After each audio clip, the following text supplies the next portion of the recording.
I don't believe people should read things they don't enjoy.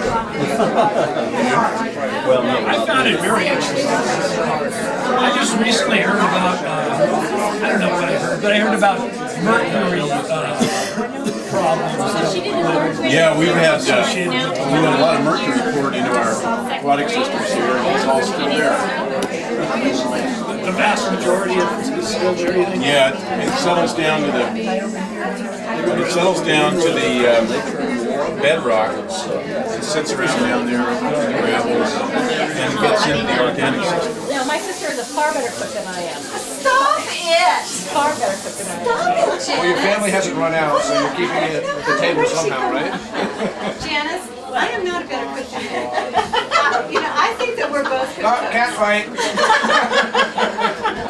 And for throwing a party together, if Janice is not available, I don't give a party. You won't give a party. She's out of town. Well, and mine is that because I was 9 years younger. How was that? She wants to end. finally be a real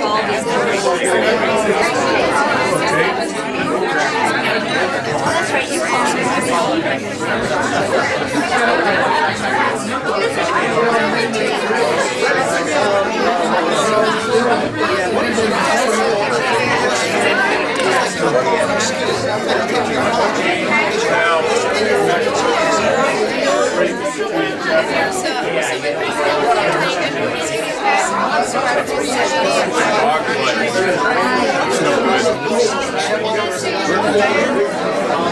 There's that lady from the FBI. It's guilt by association again. Which one of us is being more? Which one of us is guilty? You gotta tell Ed we love it. We're glad you're here. Timothy fish out there. But I mean, as I, you know, it's probably it's really quite poisonous, but it's not in the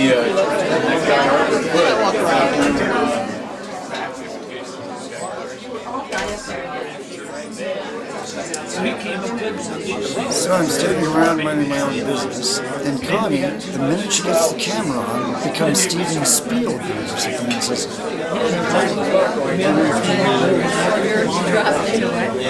There you go. There you go.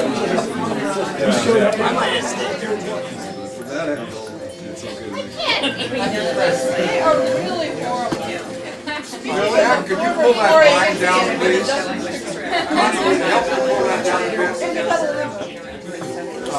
Yeah, that's okay. I think.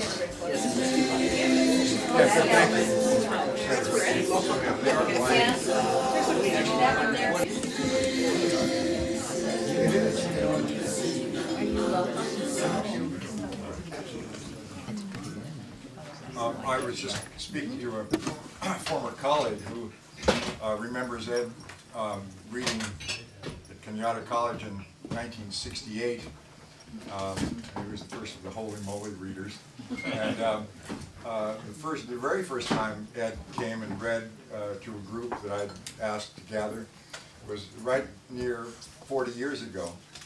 And the consistent element of all that is that people have always left Ed's readings and entered into them very often, left Ed's readings delighted.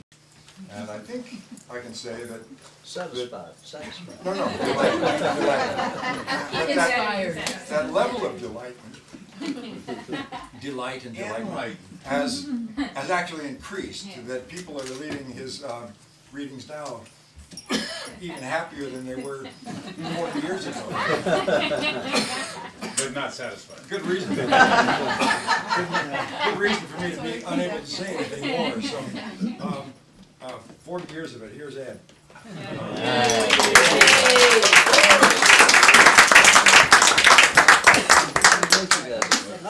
I just can't express what a delight it is to me to have all you people here again. You know, this is wonderful. I feel like I've got a little funk up here in the. Glad to have you back. You call it the land of Ed. Well, it really is a joy always to be here, and particularly, I'm particularly just so grateful to Kent and Cindy Company for their hospitality to me and to you all. And, you know, I came out here and I said, I really don't want to drive down to the Bay Area, you know. My reflexes are shot to hell, and, you know, I don't hear good and I don't see good. I was telling my daughter, I said, I can't even smell them coming anymore. Getting traffic down here. But anyway, so I really do appreciate Kent and Cindy for having this event and you guys for coming to it, because you saved me the trouble of having to come and see you. See, so it was, anyhow, I thought I'd start off by reading you something that's not by me, but it's by my friend Wendell Berry. And it's either a poem in the form of a letter or a letter in the form of a poem. I'm not sure which comes first. But the title of it is simply To Ed McClanahan. This just came just in the mail like 3 weeks ago or thereabouts. To Ed McClanahan. Dear Ed, I dreamed that you and I were sent to hell. The place we went to was not fiery or cold, was not Dante's hell or Milton's, but was, even so, as true a hell as any. It was a place unalterably public, in which crowds of people were rushing in weary frenzy this way and that, as when classes change in a university, or as at quitting time in a city street, except that this place was wider by far than we could see, and the crowd as large as the place. In that crowd, everyone was alone. Everyone was hurrying. Nobody was sitting down. Nobody was standing around. All were rushing so uniformly in every direction, so uniformly frantic, that to average them would have stood them still. It was a place deeply disturbed. We thought, you and I, that we might get across and come out on the other side if we stayed together, only if we stayed together. The other side would be a clear day in a place we would know. We joined hands and hurried along, snatching each other through small openings in the throng. But the place was full of dire distractions, dire satisfactions. We were torn apart, and I found you breakfasting upon a huge fried egg. I snatched you away. Ed, come on. And then, still susceptible, I met a lady whose luster no hell could dim. She took all my thought. But then, in the midst of my delight, my fear returned. Oh, damn it all, where's Ed? I fled searching and found you again. We went on together. How this ended, I do not know. I woke before it could end. But, old friend, I want to tell you how fine it was. What a durable nucleus of joy it gave my fright to know that, to force that horrid way with you. How heavenly, let us say, in hell's despite. P.S. Do you want to know why you should have been distracted by an egg? And I by a beautiful lady? That's hell.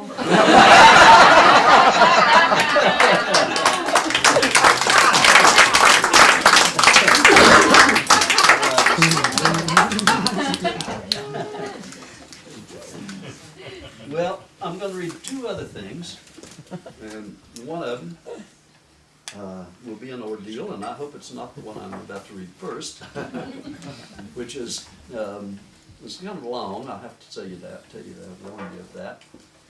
But this is sort of extracted from a novel that I've been working on forever, and the title of the novel is The Return of the Son of Needmore, and it's a kind of left-handed latter-day sequel to my novel, The Natural Man. And so some of you guys have heard pieces of this, but I don't think you've heard any of this part of it. The novel, in the foreground of the novel, the character who is obviously me, who is a character left over from my 30-year-old novel, The Natural Man.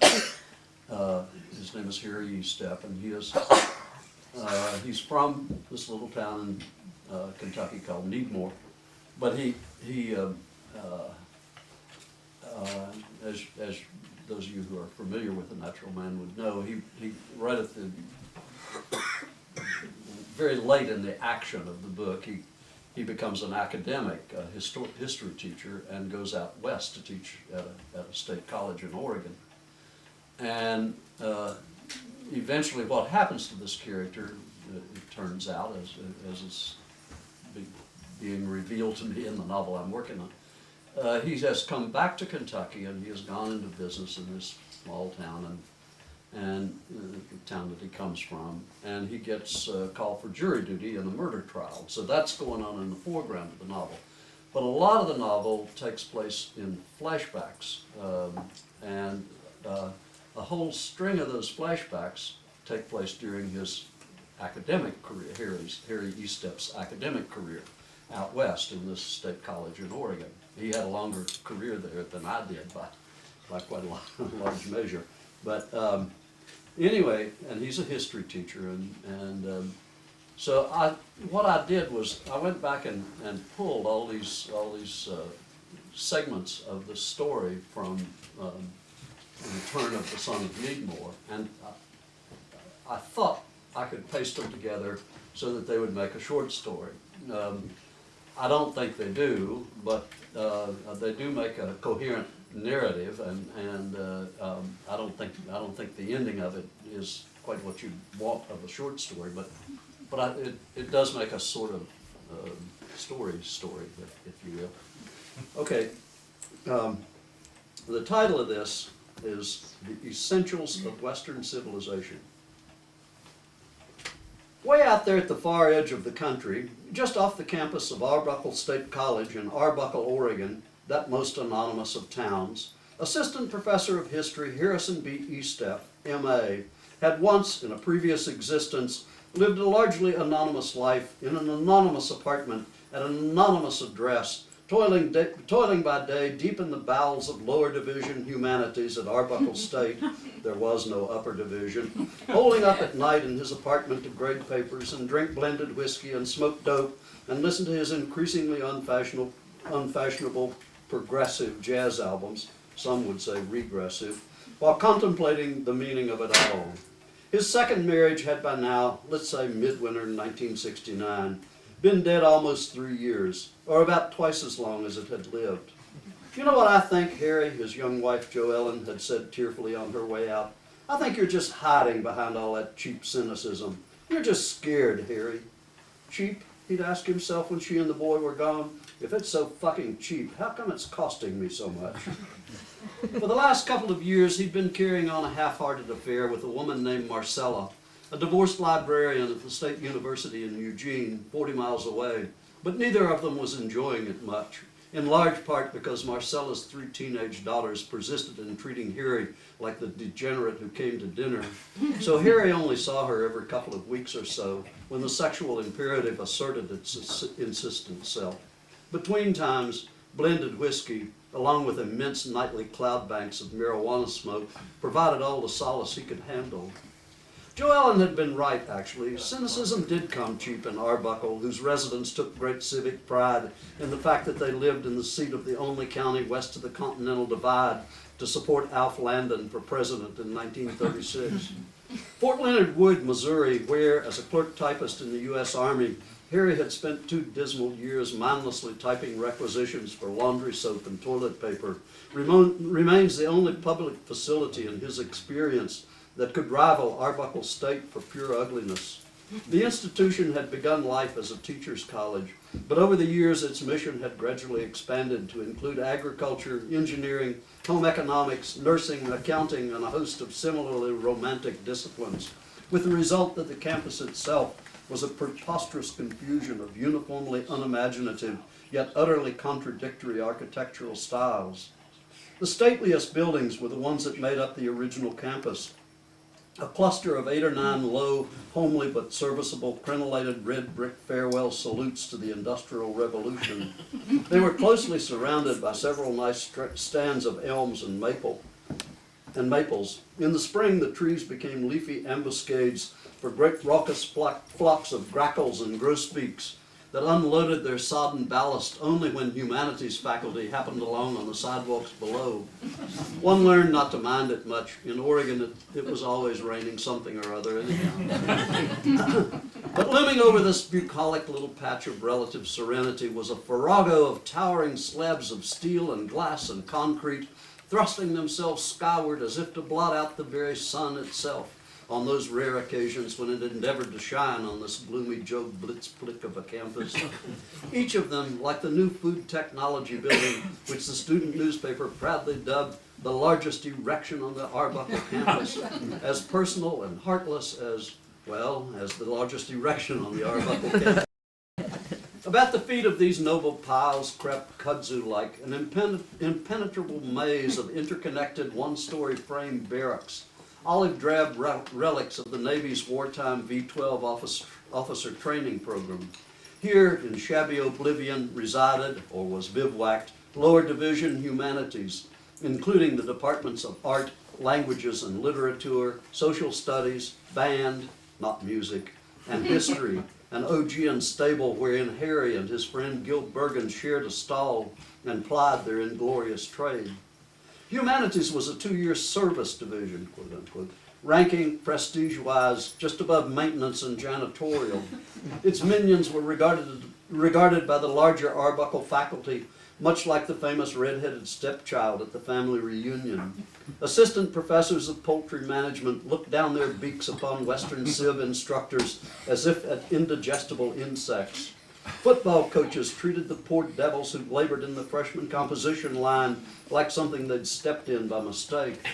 A distinguished professor of sanitary engineering once openly referred in the faculty senate to required humanities courses as a damn nuisance, and further denounced these la-ti-da garnishments to a liberal education in a soaring flight of alliteration such as was rarely heard in that august chamber as frills, fluff, and frippery.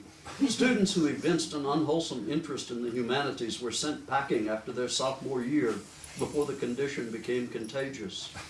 When Harry first came to Arbuckle, he'd supposed that he was under some personal or moral or even intellectual obligation to do his best to teach a little something. So he included an essay question in his first exam. He asked his students to discuss briefly some of the influences of the Great Plague of London on the religious climate of the time. The first paper he read began, "In this modern world of ours today, our modern medical science." The second paper began, "Daniel Webster in his dictionary defines influence as."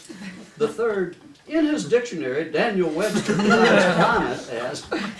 Harry round-filed a whole bunch of papers then and there and began immediately to make out another test, multiple choice questions only. The Great Plague was spread by A, dirty doorknobs, B, old paper money, C, rats, D, illicit sexual intercourse. Later, he discovered that true-false questions. Sir Walter Raleigh caught the Great Plague from an Indian maiden in America and brought it home to London with him, T or F.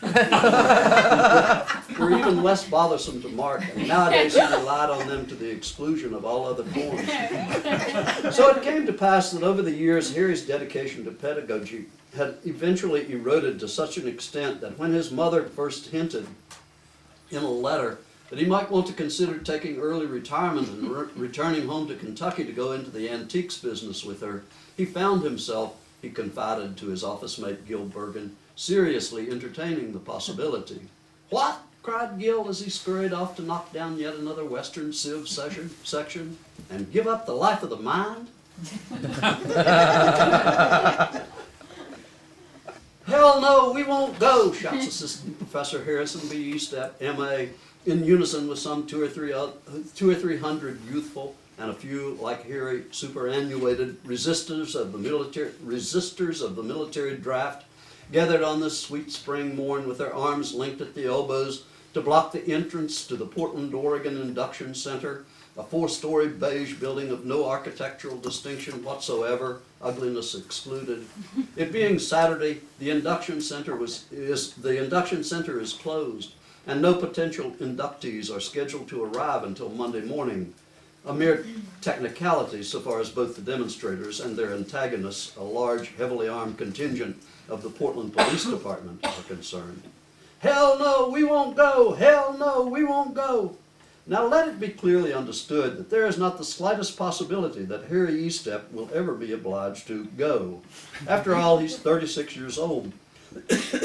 He's a father, albeit an absentee one, and he's already a veteran. What would the troops of Fort Leonard Wood have done for toilet paper were it not for the heroic efforts of PFC Estep bravely typing requisitions in the quartermaster's office? No, Harry is putting his aging but still serviceable person on the line, excuse me, in solidarity with one of his favorite students at Arbuckle State, who has claimed conscientious objector status, and on whose behalf Harry has written several wonderfully artful letters of support to the students' local draft board, testifying to the deeply religious nature of the earnest young man's pacifist convictions, despite the fact that the young man in question is at best an agnostic, quite possibly a pagan, and most assuredly Professor Estep's dope dealer. Not to suggest even for a moment that Harry Estep is any less staunch an opponent of the odious Vietnam War than the next right-thinking person. But up till now, his opposition has taken the form of appending his signature to supplicatory petitions and letters to the editor, participating in polite little on-campus peace marches, and bravely adorning his automobile with a bumper sticker bearing the ubiquitous, iniquitous footprint of the American chicken. In other respects, however, he has made himself a bit more of a spectacle, having zealously taken up, being between marriages, certain other accoutrements of the now generation, such as long hair, a droopy mustache, bell-bottoms, and granny glasses, not to mention all the sex, drugs, and rock and roll he can stand. He opposes the war, of course, but he has been, let us say, distracted. But there is something about the looming presence of a couple of hundred cops in the parking lot directly across the street, some astride great horses like centurions, some bearing tear gas grenade launchers, some with slavering, ravenous-looking dogs on leashes, the rest sporting huge coal cocks and flak vests and space helmets with spooky plastic masks, which, to borrow Dr. Johnson's well-used phrase, concentrates the mind wonderfully. The air in the no-man's land between adversaries is poisonous with bullhorn commands, vile imprecations, tear gas.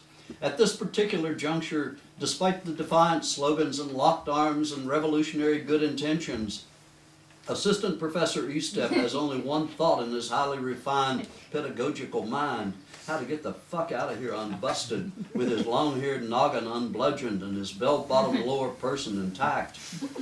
On Harry's immediate left is his friend and favorite student, Freeman Jackson Freejack Perrin, recently defrocked third-string Arbuckle State halfback, proprietor of an afro so immense he could wear a peck basket for a fez, dealer in Acapulco gold and other exotic enhancements to everyday human cognition. And right now, Freejack has Harry's intellectual Phoebe left arm locked in the iron grip of Freejack's ex-halfback right arm to such an unrelenting extreme that there is not the slightest chance that Harry can escape without tearing his own arm off at the shoulder, like some small animal springing itself from a steel trap in tiny agony. Harry, in turn, has a nearly equivalent death grip on the left elbow of Gil Bergen, who is participating in this demonstration solely because Harry, as his friend and colleague and office mate, had appealed to his conscience, misery-loving company. Harry had actually allowed himself to use that portentous word, the word conscience, though he did so with his own conscience as guilty as sin, and prevailed upon Gil, who also bought a little weed now and then from Freejack, to do his duty and join hands in expressing their unanimous, unswerving opposition to the draft and the war. Hell no, we won't go! Hell no, we... Hell's rejoinder to this imprudent challenge arrives straight out of the luscious blue springtime Oregon heavens, with a hollow thwack on the pavement almost at Harry's feet, a hissing, spitting, fuming tear gas canister the size of a Colt 45 malt liquor can, hot as a $2 pistol, bouncing along in the gutter spewing hateful, noxious vapors. Freejack, who all morning has been wearing, mysteriously, a leather glove on his right hand, instantly turns loose of Harry's arm and reaches with his gloved hand for the canister as if noxious vapors were exactly what he'd been thirsting for, scoops up that scorching, virulent, vehement missive, and in the same motion hurls it with all his considerable pacifist might straight back into the advancing ranks of the minions of the Dark Angel, looks back just long enough to holler, "Scratch gavel, White Wind," over his shoulder to his two cohorts, and takes off up the street through gathering clouds of tear gas. Harry and Gil exchange horrified glances, then break ranks and haul ass in hot pursuit. After a few blocks, Freejack swings down an alley, and they catch up with him, which is to say, Freejack slows down, then stops and waits for them. When they arrive, breathless and staggering, ashen with terror, Freejack is exultant. "You dudes," he cries, laughing helplessly and slapping his knee. "Man, you the palest O-phase in Portland." Gil Bergen is holding a lamppost, gasping for breath. "You know," he wheezes, "Snake Shit had it right." "How so?" Harry manages to inquire. "Conscience," Gil says. "It really does make cowards of us all." For all of Harry's carping and cavilling about his soul-destroying labors in the essentials of Western civilization salt mines, he eventually came to realize that over the years he'd actually become rather good at the work. His classes were regularly oversubscribed, and in 1971, to his own astonishment and his department head's vast annoyance, his students voted him what the sponsoring student newspaper annually and invariably called, quote, "the coveted Teacher of the Year award." Harry's department chairman at that time, a reactionary middle-aged young man who liked to be addressed in correspondence and intramural communications as Dr. Nelson R. Peckler, head, denounced the award as a glorified popularity contest, but coveted nonetheless, especially by Nelson R. Peckler, head, and strongly hinted that Harry owed the accolade solely to his penchant for getting palsy-walsy with student lefties and acid heads and dope smokers. Also true, perhaps, but quite irrelevant, considering that Nelson R. Peckler wouldn't willingly have allocated Harry a $10 raise if he'd won the Nobel Prize for the propagation of the essentials of Western civilization. Harry and his pal-to-be Gil Bergen and Nelson R. Peckler, EDD, had joined the history department of Lower Division Humanities of Arbuckle State College more or less simultaneously in the autumn of 1958. Gil bore an MA from Berkeley and a wife and two kids. Harry logged in with his measly MA from Ohio State, but was otherwise unencumbered. Nelson Peckler came loaded for bear, armed with that EDD from some quasi-ephemeral institution in remotest Manitoba, along with an overweening Sasquatch of a wife and 4, and counting, toothy little Pecklers who would just as soon bite you as look at you. Harry and Gil entered as instructors. Dr. Peckler, he would not have appreciated the quotation marks, as an associate professor on the fast track for advancement. In 1962, in lockstep accordance with incomprehensible department policy at the time, 4 years up or out, Gil and Harry, having committed no sins quite egregious enough to get themselves fired, made assistant prof and were granted perpetual tenure, and simultaneously assured that, as regarded rank, they had reached the apex of their careers at Arbuckle State and might want to consider some other line of work. Peckler, in the meantime, having already made full professor, was scrabbling up the ladder to headship, a distinction which he was to achieve within a few short years. Harry had liked Gil, his new office mate, right away. A lanky, handsome young hipster with a chiseled Dick Tracy profile, astonishingly black eyebrows, and a fast lip.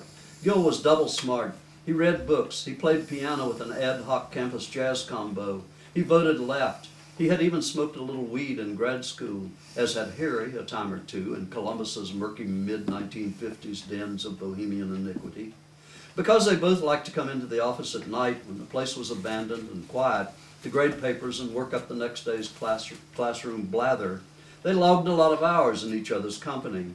Gil and his wife Madge took pity on Harry during his periodic and ultimately chronic bachelorhood and regularly invited him to dinner, so that he became an intimate of their household and a sort of de facto uncle to their kids. And Gil and Harry had another bond, a mutual overarching loathing for their colleague and boss-in-waiting Nelson Peckler, coupled with that eminence's reciprocal contempt for the two of them.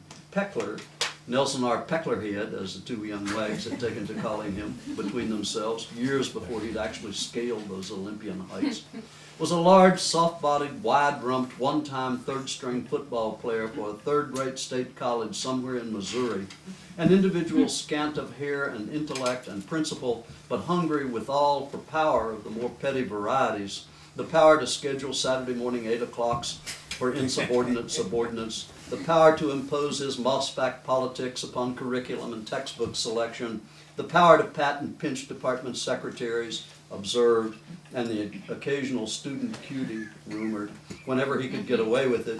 The secretaries, who were rather less than charmed by his attentions, dubbed him, again amongst themselves, though the word got out, Peckler the Inspector, or alternatively, the Handyman. Despite his vaunted EDD, he knew but little history, and his classroom lectures were reputed to be crashingly dull. Much as he lusted after it, he would never win the coveted Teacher of the Year award. Nor was he popular among his colleagues, who were regularly galled by his ambition. But these deficiencies did not impede his rise at all, for as a former third-string jock, he was an ardent fan of Arbuckle State's athletic teams, the Beavers, and those Beavers who signed up for his classes, they were legion, found Professor Peckler to be, in their case at any rate, exceedingly generous in the matter of grades, a fact which did not escape the notice of the grateful, sports-happy Arbuckle State administration, especially that of the president, an unreconstructed old warthog named August L. Scheitmeister, which went far to make the professor's ascendancy through the ranks both swift and sure. In 1965, scarcely 7 years after he arrived on campus, he was enthroned, and so became, in very truth, Dr. Nelson R. Peckler, head. It was never in the cards that Gil and Harry would become fast friends with Nelson Peckler.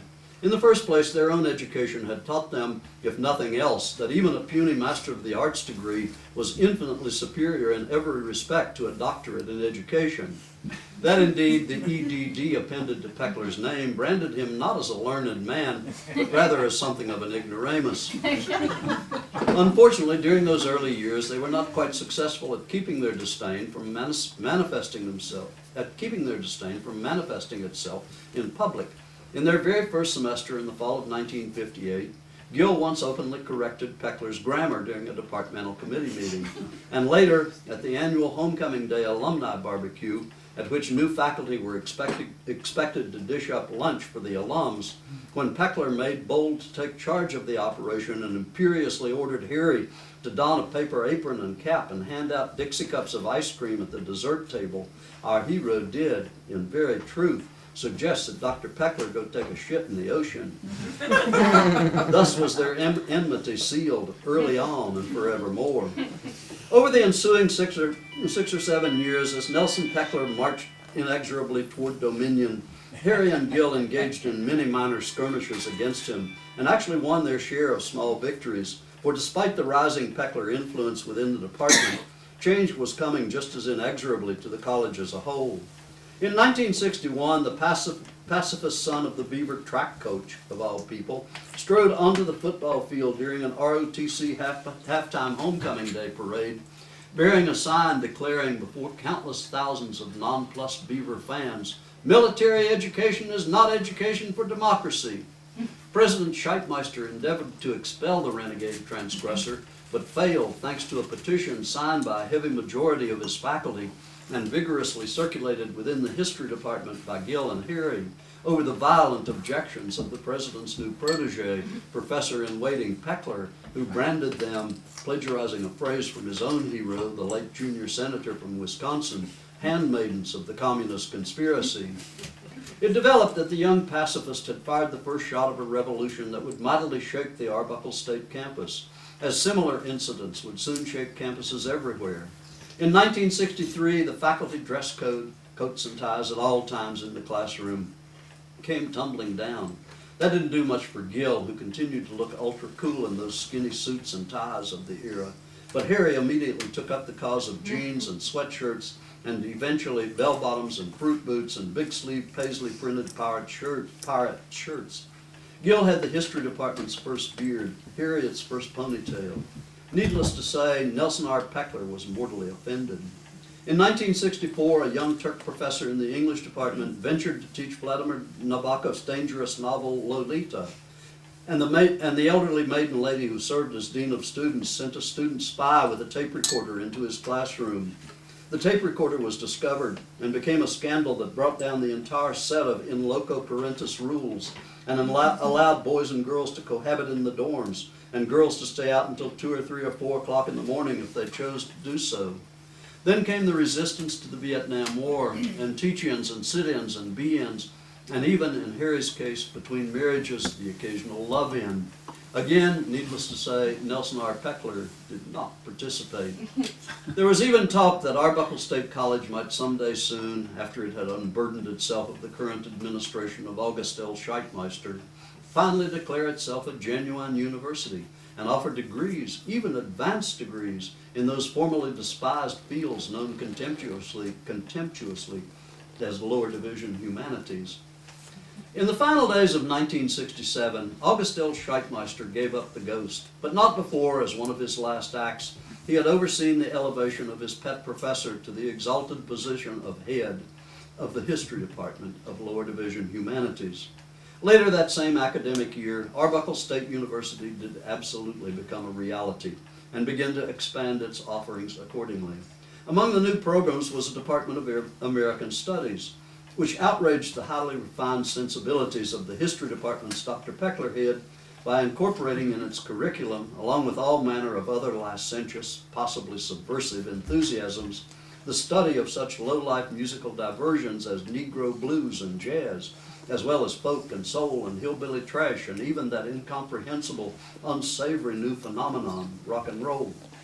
Now it happened that Harry Estep, notoriously tuneless and tone-deaf though he certainly was, knew a little something, more than a little, about those very subjects, as well as about other arcane areas of the American Studies curriculum, including motion pictures and popular culture and literature, and especially about the work of his personal literary hero, Erskine Caldwell, in Harry's opinion, the most overlooked, underrated writer in America. Except for rock and roll, which synthesized its predecessors, all these enthusiasms had come to Harry way back in Needmore, Kentucky, in the bloom of his youth. He had, for instance, fallen hard for what was then called race music when he was 15, the very first time he heard on late-night radio out of Nashville a stirring tune called Work With Me, Annie. Had learned to love Hank Williams on the Craycraft's Billiards jukebox while shooting 9-ball with his pals. Had become enamored of the movies while serving as popcorn boy and ticket catcher at the New Artistic Theater. And had come to admire the sublime work of Erskine Caldwell while standing by the revolving paperback rack in Conklin's drugstore, surreptitiously reading God's Little Acre. Over the eons that Harry had been affiliated with what had become for him the Department of the Essentials of Western Civilization, he had been contributing articles about all those subjects to obscure academic journals of American folklore and literature. But the pre-Peckler department chairman, a doddering old gent named Dr. Somerset, himself a Scheitmeister anointed wart piglet, would have regarded such publications as communist-inspired affronts to decency, so Harry hadn't even bothered to report his little successes to his nominal superiors, figuring they would probably count against him anyhow.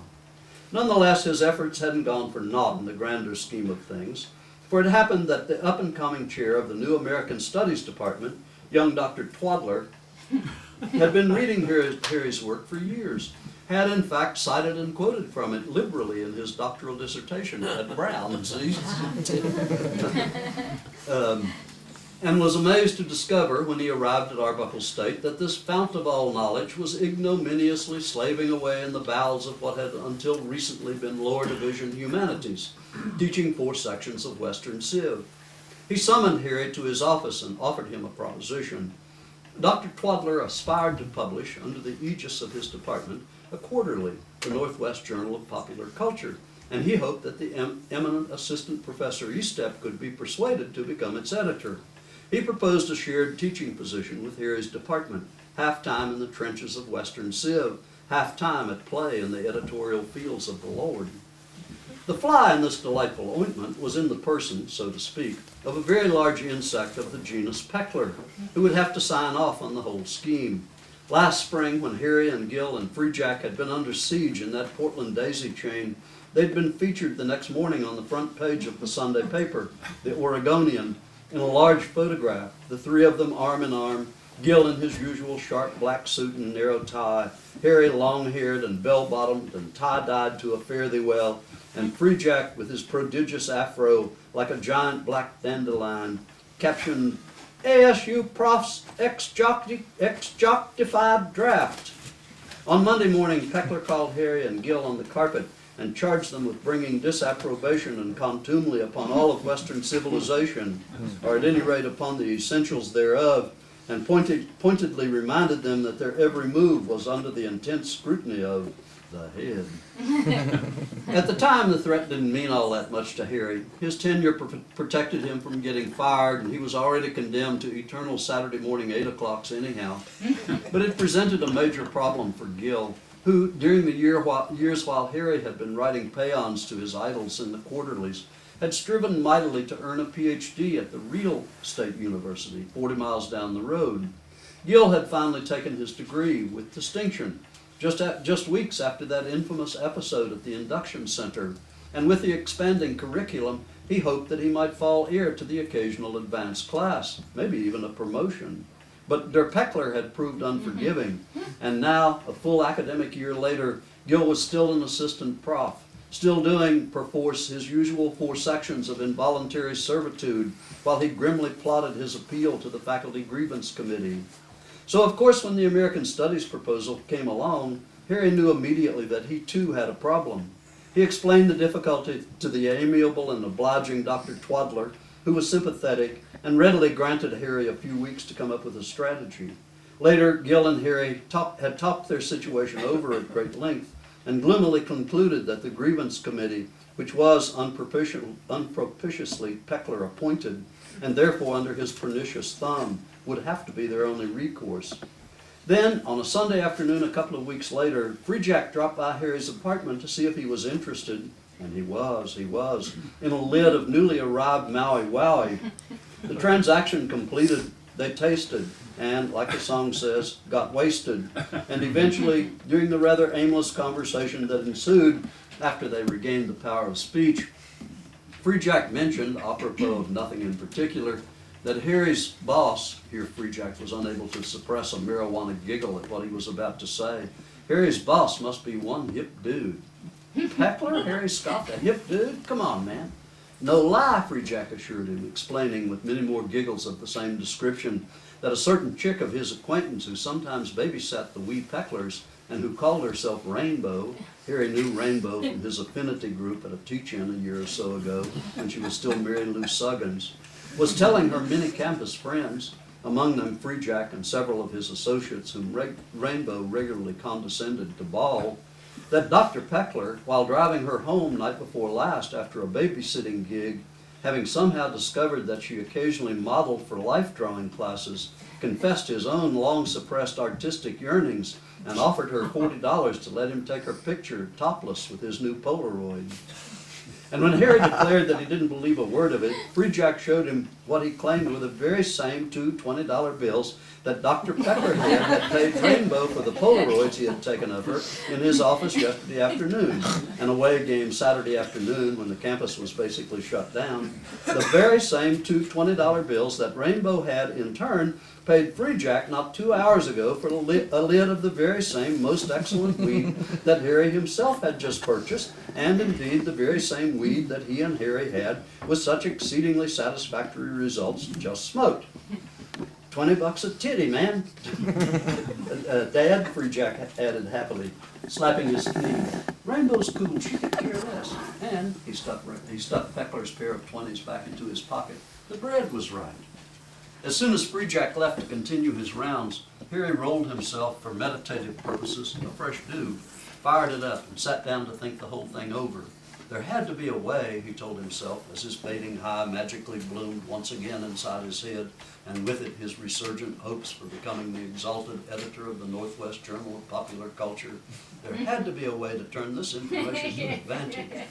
Peckler wouldn't dream of taking such pictures home, Harry reasoned, not with that great beetle-browed brute of a wife looming over him. So if said pics existed at all, they would reside somewhere in Peckler's office. This circumstance was actually quite heartening, considering that he and Gill, during their midnight explorations of the premises, had been surreptitiously invading that sanctum sanctorum off and on for years, having discovered long ago where Mrs. Sowersby, the department secretary, stashed the key in a little niche in the top drawer of her desk in the front office. The first time they went in, during the reign of old Dr. Somerset, Peckler's predecessor in the chairmanship, they were looking for the personnel files for the purpose of ferreting out any unfavorable disclosures about themselves. Gill's were clean, but Harry found a letter of, quote, recommendation, unquote, from one of his former American history professors at Ohio State, deriding as, quote, Freudian trash, a term paper in which Harry had propounded the theory that the impetus of the westward movement was rooted in the famed twin myths of penis captivus and vagina dentata. Harry instantly pulled the letter from his file and tore it to bits, and boldly dumped the pieces in Dr. Somerset's own wastebasket. Later, they'd gone in several times to get a look at forthcoming departmental exams, with an eye to preparing their students accordingly. More recently, after Peckler's ascension, they'd actually poked around inside his desk on a fishing expedition, but had found nothing more damning than a stack of 3x5 cards bearing really dumb, dirty lyrics. There was a young man from Corvallis who had a very large phallus in Peckler's own hand, suggesting, though not proving, authorship. The discovery was nonetheless an eye-opener in light of Inspector Peckler's massive venting about moral decline on the campus during the Lolita scandal. But hypocrisy isn't an actionable offense, not even in academia, especially not in academia. So in the end, they were obliged to let it pass. The trick then would be not so much in getting their hands on the evidence as in how to take advantage of it. For a brief, delicious moment, Harry envisioned another headline in the Sunday Oregonian, something like, "Peckler head exposed by underlings, titties fly." But that wouldn't have advanced either Gill's promotion or Harry's own editorial aspirations. And anyhow, he knew that neither of them had the stomach for that sort of direct assault on their persecutor. Nor was out-and-out blackmail an option. Sweet as it would be to have the upper hand at last, Harry really couldn't imagine either himself or his almost equally mild-mannered colleague making that hoarse, hanky-muffled late-night phone call. "Okay, Peckler, play ball or else." Despite their readiness to sneak like, yes, burglars into Inspector Peckler's private office and pry into his very own personal effects and private art collection, there wasn't a criminal bone, well, hardly a criminal bone, in their liberal pinko bodies. Still, a few little titty pics artfully employed might go a long way, a very long way, toward righting certain wrongs against the underclass. Next morning in the office, Harry regaled Gill with Free Jack's toothsome tale to their mutual delight. But they both understood that nothing at all could happen till they had successfully verified that the pictures did in fact exist. And they agreed, almost without even saying so, that they'd best not let the grass grow under their feet. That very night, it was written, they would once again invade the realm of the Prince of Darkness and see what they could see. Having blown, thus far, 2 short-lived marriages with nothing to show for them except his lost baby boy and an enthusiasm for good eats, fostered by the fact that both wives had been excellent cooks, Harry had, of necessity, taught himself the rudiments of culinary art. Accordingly, in preparation for the evening's hugger-muggery, he fortified himself with a bacon-wrapped filet mignon, a baked potato, and 3 generous glasses, call it a bottle, of an exceptionally nice little red, a favorite of Gill's from his own Napa Valley hometown. Then, anticipating a small late-night celebration in the event of a successful conclusion to their larcenous work, Harry stashed a second bottle of the Napa Valley Red and a substantial fat boy of Free Jack's finest in his briefcase, along with a draft of the piece he was currently working on, Criminality, Judgment, and Redemption in the Delta, Howlin' Blind, Muddy Slim, and the Epistemology of Despair, for Backbeat Quarterly, a journal of undiscovered American genius. And around 9, he took himself back to the office for their date with destiny. Gil was already there, diligently poring over the weekly essay exams that he alone, of all his Western Civ colleagues, certainly including his friend Harry, still resolutely inflicted upon his students, and of necessity upon himself as well. Both he and Harry knew what was coming and felt no need to talk about it. Harry planted himself before his Olivetti and began pecking away at his own essay, glad that, at any rate, he wouldn't have to submit it to Gil for a grade. They fretted away at their separate chores, more or less in silence, till almost midnight, when Mr. Dingus, the night watchman, came through the building on his final round. As was his habit, Mr. Dingus stopped in their doorway to make his usual remarks about still burning the old midnight oil headache, and about the weather, damp of course, and to remind them to be sure and lock up after themselves now, and then trekked off into the night. "Well," said Gil resolutely when the back door had slammed shut behind Mr. Dingus, "it's gumshoe time, old son." Together, Gil and Harry made their way down the dimly lighted hallway, each of them manfully resisting the impulse to tiptoe, even though they both knew perfectly well that there wasn't another soul in the entire building, and let themselves into the front office. Gil went to the mimeograph machine and began copying tomorrow's pop quiz, a ruse in the highly improbable event that they might have to explain what they were doing there in the first place, while Harry invaded Mrs. Sowersby's desk and extracted the key to Fort Peckler, as per the ground rules they'd adopted during many a clandestine midnight foray into the enemy's redoubt. Then, with the mimeograph machine clattering away, Harry opened Peckler's door just wide enough to let Gil slip inside the darkened office and close the Venetian blinds. That accomplished, Harry hit the light switch. The fluorescent overheads flickered, and suddenly the room was flooded with light, featuring Peckler's desk as though a spotlight blazed down upon it. Grinning conspiratorially, Gil and Harry briefly pantomimed the old Alphonse Gaston routine, and then Harry, after the approved fashion of spies, cat burglars, and similar snakes in the grass since time immemorial, did the honors, sliding the shallow drawer all the way out to reveal, in the furthermost left-hand corner, the stack of 3x5 cards, bearing, on the top card, Peckler's latest contribution to the collective poesy of Western civilization. There was an old man from Eugene whose penis could barely be seen. And underneath that, another little stack of Polaroids. Yes, titty pics galore, 8 of them in all. The entire product of what was, for the primordial Polaroid cameras of the day, a whole roll of film. 8 fetching little black and white shots of the amply endowed Rainbow, with her peasant blouse gathered down around her waist, and wearing from there up only an insuppressible smirk, not unlike the well-known Mona Lisa smile, although perhaps rather more condescending toward the artist, that manifested itself in each and every photo. "Holy shit," Gil and Harry murmured virtually in unison when the photos were all spread before them on the desktop. Rainbow had evidently been used rather hard in her young life, for despite her youth, she proved, in the titty department, somewhat droopy. But that had hardly discouraged her avid photographer, who featured the celebrated titties at the expense of the top of poor Rainbow's head, which Peckler, like a mad scientist in a 2-bit horror movie, had lopped off quite indiscriminately in several of the photos. So, Harry wondered aloud, what next? There ensued a long moment of silence, during which he and Gil stroked their respective chins in deepest cogitation, and a hypersensitive ear might perhaps have deducted the sibilant sound of the two of them sucking their teeth meditatively.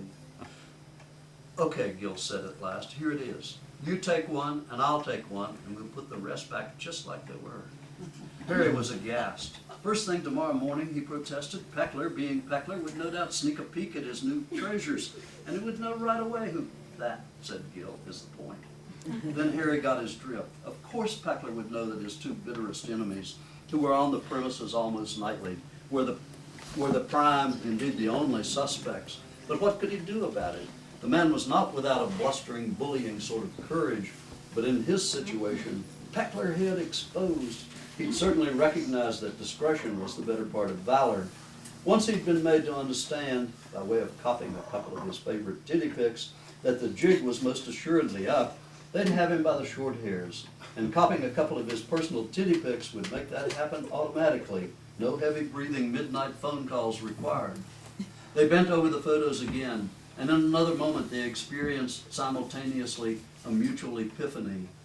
2 of these 8 photos showed just over Rainbow's naked right shoulder the tiny but perfectly legible image of Nelson R. Peckler's very own framed EDD diploma on the wall behind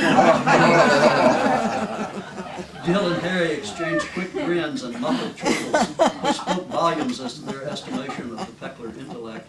Then Gil grabbed the 2 incriminating photos while Harry scooped up the remaining 6 and tucked them neatly back into their nook in Peckler's desk. They turned off the lights, reopened the blinds, locked the door, replaced the key in Mrs. Sowersby's desk, gathered up Gil's quizzes from the mimeograph machine, and beat it back to their own office where they collapsed into their respective desk chairs in paroxysms of mirth and self-congratulation.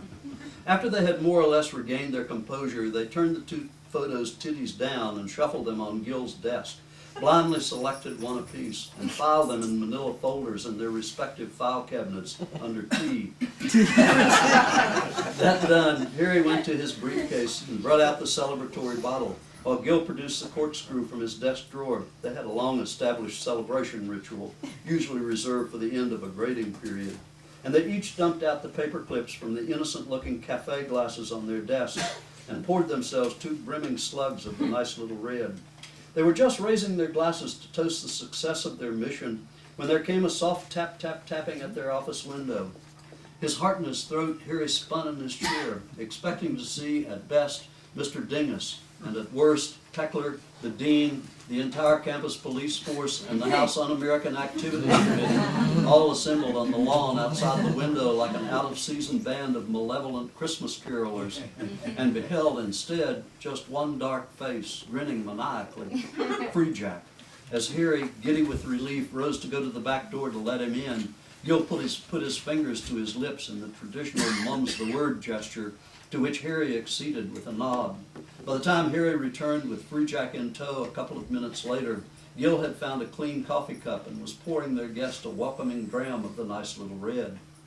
Free Jack shook the raindrops out of his afro and sat down, meanwhile explaining that he'd been walking across the campus after a party somewhere and had seen their light on and thought he'd come in out of the rain for a minute. Harry, remembering his manners, dipped into the briefcase again and came up with the fatty, lit up and passed it to him. "Thanks, Teach," Free Jack said, taking his hit and passing the smoldering doob on to Gil. "So what's happening? Looks like you dogs are having a little party your own selves." "Ah, yes," said Gil, ready as usual with the exit line. "'Tis a naughty night to swim in." Then, noting that Free Jack looked more than a little puzzled, Gil took his toque, winked at Harry, and added an attribution, "snake shit." But any proper academic treatise, which this chronicle certainly aspires to be, ought to have at least one footnote. So, the following morning, Dr. Nelson R. Peckler, head, showed up bright and early, entered the front office whistling merrily, picked up his mail, gave the long-suffering Mrs. Sowersby an affectionate squeeze, and softly closed the door of his sanctuary after him, securing it with a click of the inner lock. After 10 or 15 minutes, according to later reports from the other secretaries, the door burst open, and he stepped out, glowered about him as though he were looking for someone to bite, then turned on his heel and went back in and slammed the door. He stayed closeted, out of sight, until he knew that Gil and Harry's 8 o'clocks were over, at which point he came storming out again and stomped down the hall toward their office, steam fairly issuing from his ears. He arrived at their door glaring ferociously, and found both of his sworn enemies seated at their desks, dutifully taking care of business. Harry and Gil, having individually run through overnight numerous mental rehearsals in preparation for this moment, put on the most disarming smiles they could muster, and blithely bade him good morning. Peckler, venomous toad that he was, puffed himself up and opened his mouth to spew forth what would surely have been an unprecedented volume of invective, opprobrium, and calumny, and then, almost visibly, thought better of it, brought himself up short, snapped his great mouth shut again, swallowed hard, and slowly deflated to his normal cumbrous proportions. The jig he had seen as plainly as though it were lit by lightning was inescapably up. "Morning, fellas," he said at last, in tones accompanied by a smile which, for sheer lugubriousness, put their own disingenuous smiles to shame. "You fellas have yourself a lovely day now." And with that, he slouched off down the hall and, for all practical purposes, out of the picture for good and all. The following week's edition of the Interdepartmental Newsletter announced that Assistant Professor Bergen, PhD, had been promoted to associate with all the perquisites attendant thereto, and that Assistant Professor Estep, MA, had accepted an appointment to become Editor-in-Chief of the new Northwest Journal of Popular Culture. Neither of them, needless to say, was ever assigned another 8 o'clock.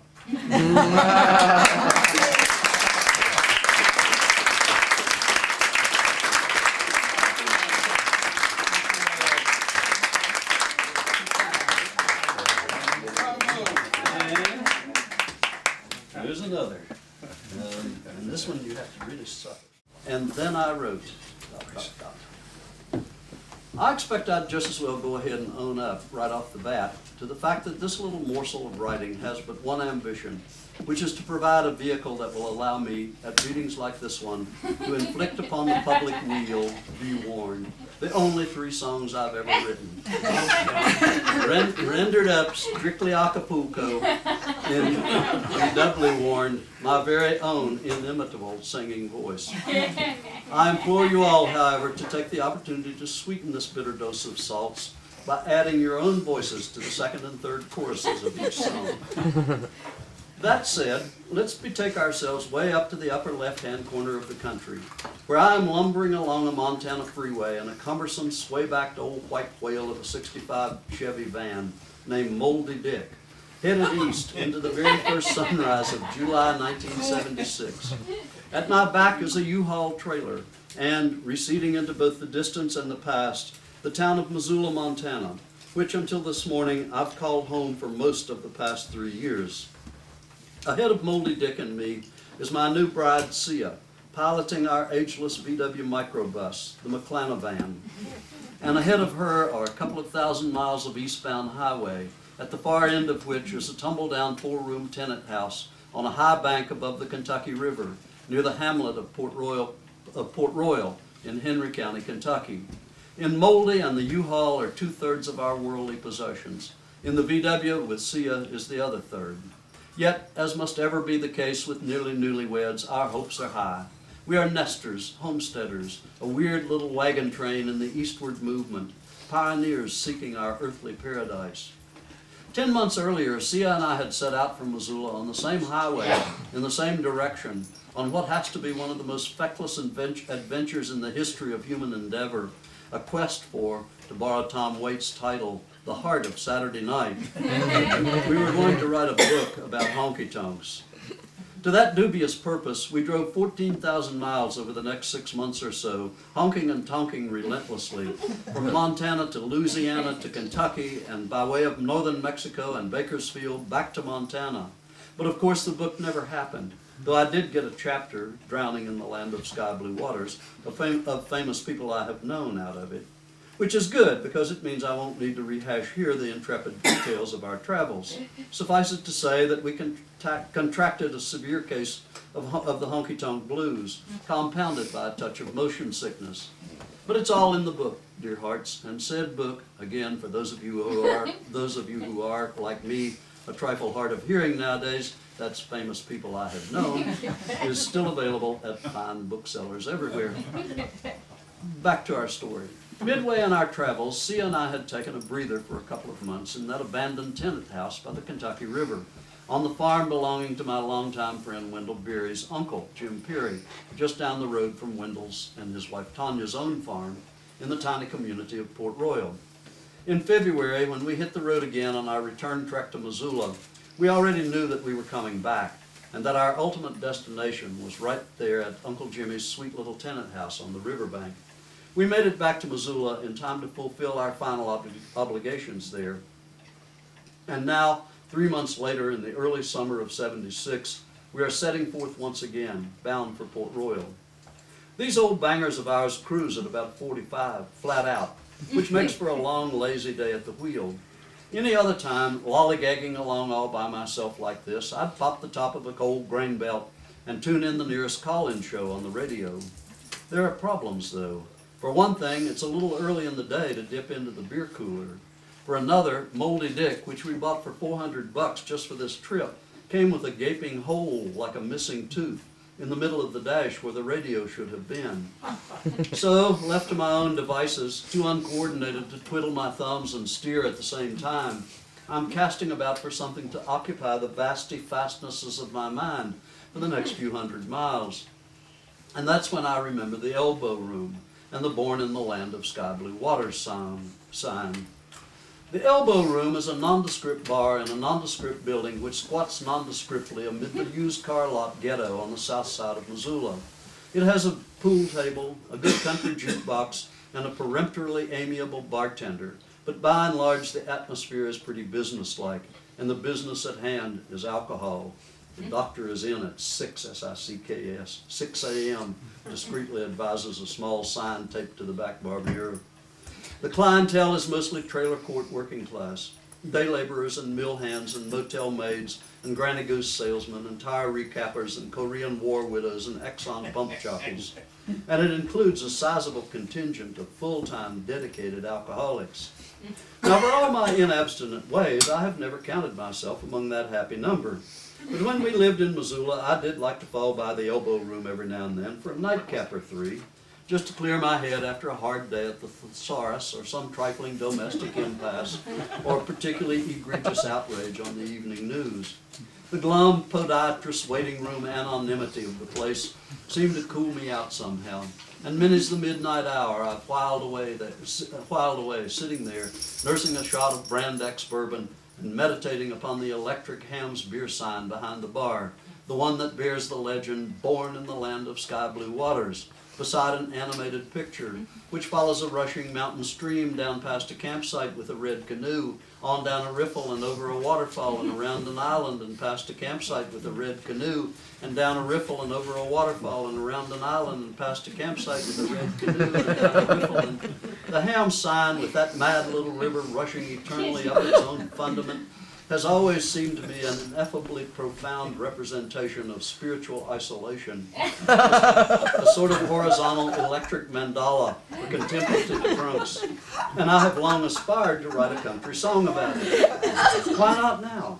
Sure, I'll call it "Drowning in the Land of Sky Blue Waters." It'll be my personal anthem, an old honky-tonker's swan song. Within the next 10 miles of freeway, I've got the opening lines. I've lost my way again out in this neon wilderness, and something that passes, at least to my tin ear, for a rudimentary tune. By lunchtime, I have the first verse all wrapped up, and by our afternoon beer break somewhere in Wyoming, I've made it through the chorus. And before the sun goes down that evening, I am singing, if you can call it that, at the top of my inharmonious voice, the very first song I've ever written. No doubt there will be those who say that it should be the last as well, but that's their problem. So, as Roy Rogers used to put it, now don't you worry, folks, we're going to get them rustlers. But first, let me sing you a little song. This is "Drowning in the Land of Sky Blue Waters," and then don't forget now, I want you all to join in the second and third.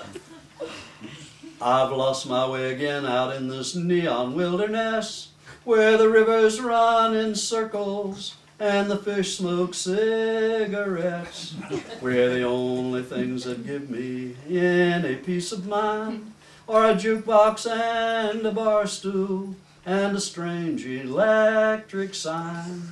'Cause I'm drowning in the land of sky blue waters, since I lost the way home to you. Yes, I'm drowning in the land of sky blue waters. I need you to see me through. I've seen that peaceful campsite 100 times tonight, where the campfire's always burning and everything looks right. But across that crazy river in this God-forsaken place, a man is going under, he could sink without a trace. For he's drowning in the land of sky blue waters, since he lost his way home to you. Yes, he's drowning in the land of sky blue waters. He needs you to see him through. The elbow room is closing now, and I must space the street, where the only rushing rivers are rivers of concrete. There's no way I can cry for help, my pride has got its rules. But at last call for alcohol, my heart calls out to you.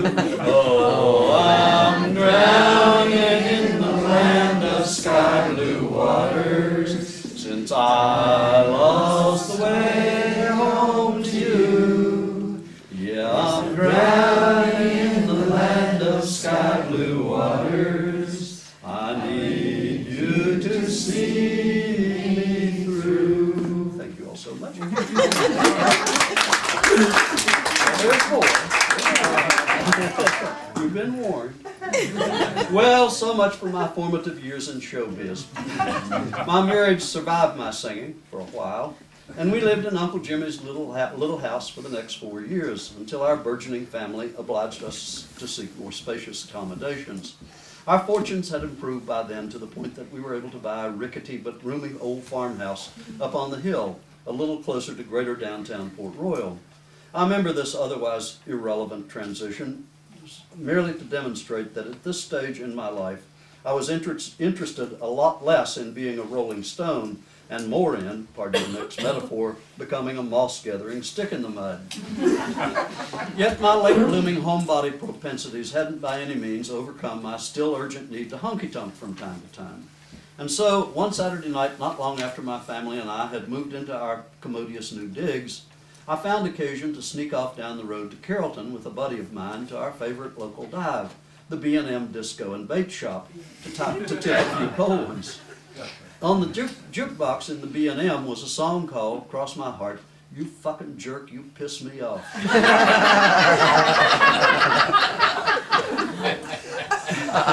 At which I, in my newly assumed role as a stuffy, huffy country squire and man of property, took huffy, stuffy umbrage.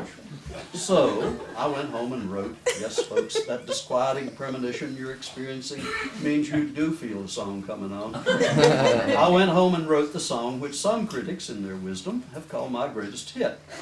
I suppose I should apologize in advance for the fact that all 2 of my songs so far take place in joints called the Elbow Room. But what the hell, why should I? They're my songs, aren't they? That said, I love to say that said, here for your listening pleasure is All the Roads in the World, a Kentucky Derby lullaby. And I should mention here that there's a reference in the song to Sweet Lucy, and Sweet Lucy is just cheap, sweet wine. I can't even remember what kind, but that's what it is.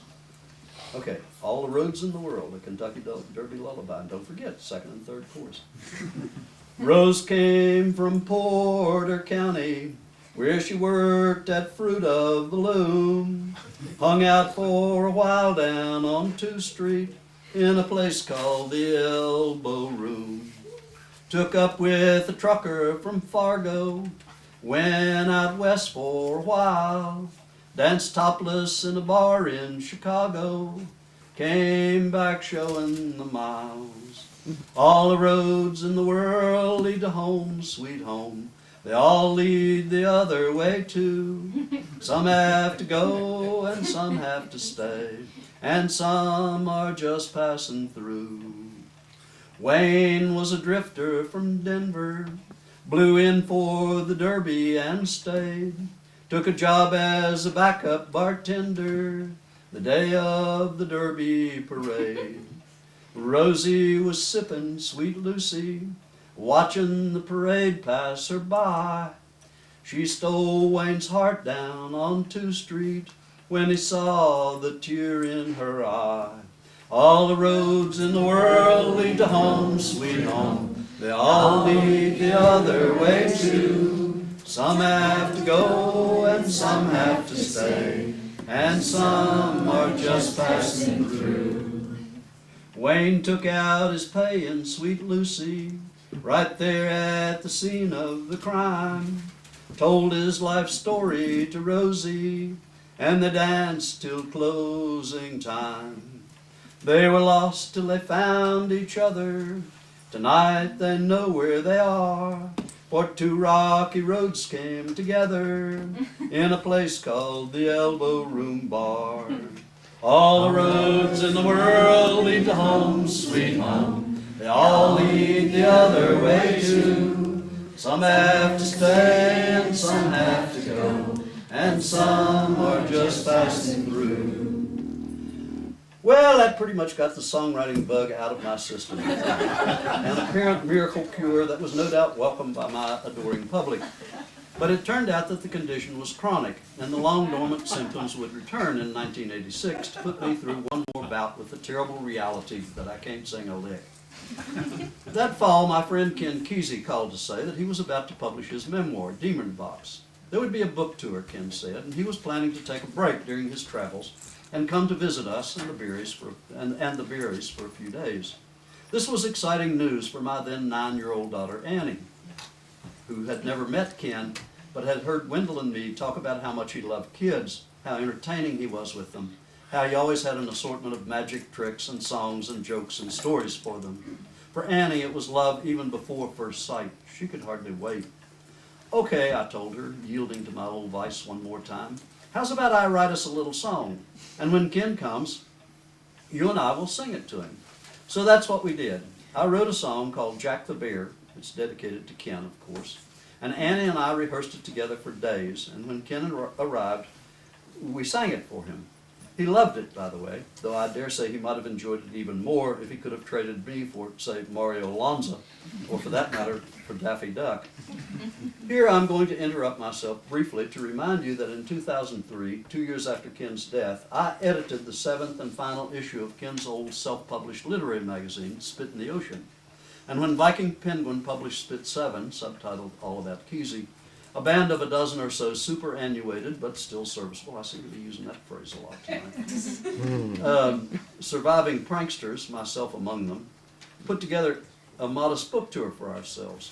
We got Ken's famous bus further out of mothballs and hit 7 bookstore venues from Portland to Eugene to the Bay Area, doing readings from the book and skits about Ken, singing some of his favorite songs, and just generally paying tribute to his genius and his imperturbable spirit.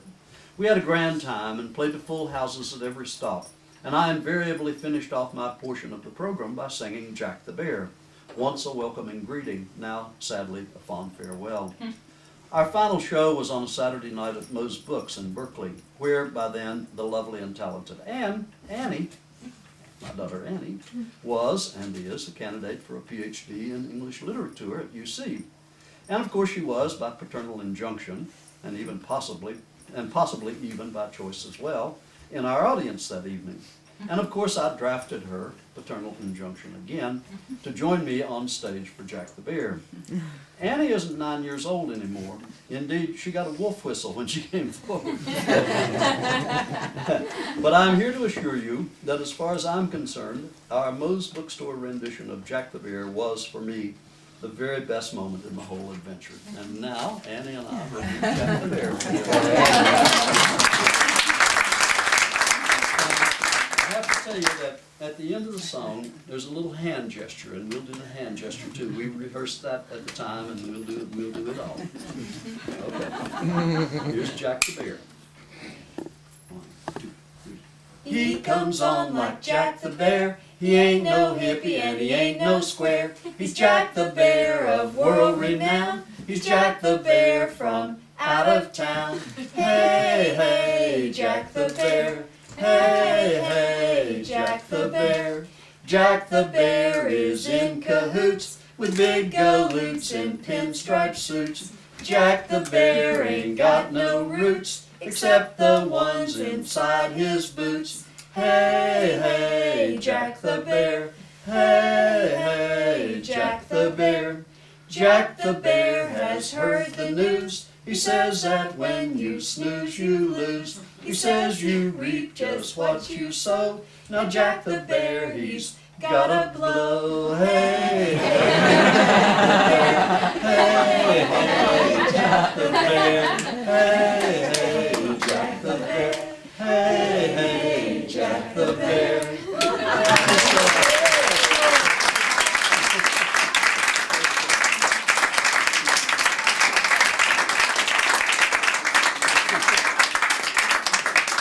And that's it, folks.